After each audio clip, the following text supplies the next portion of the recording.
Pinagsusunog ng mga operatiba nga abot sa 800 milyong pisong halaga ng tuyo at tanim na marijuana sa Kalinga.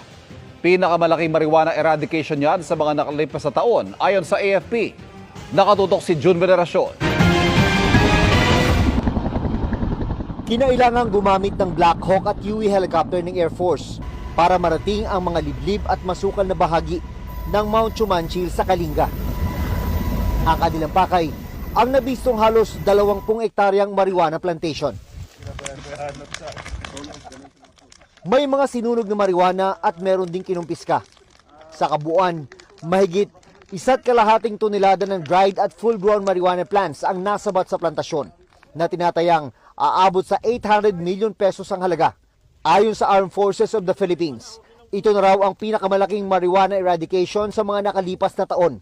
Sa datos ng PNP, pumapangalawa ang marijuana sa Shabu sa listahan ng mga illegal na droga kung consumption ang pag-uusapan. It will affect the market na binabagsakan nga po nitong mga marijuana products po na ito.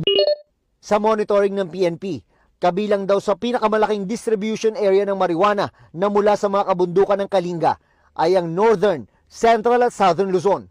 Kasama na rin ang Metro Manila.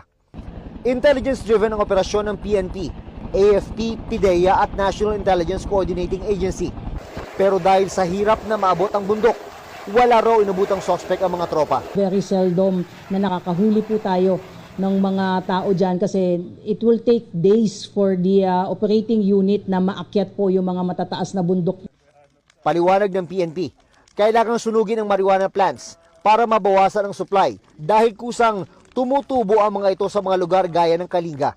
Pero hindi raw kasama sa mga sinusunog ang mga tuyo. Iba po yung potency ng mga dried marijuana. Pansinin nyo rin po sir, yung mga nagsusunog po rin doon ay nakatakip pa rin po ng kanilang mga mukha and even yung kanilang mga nostrils. Para sa GMA Integrated News, June Veneracion, nakatutok 24 oras.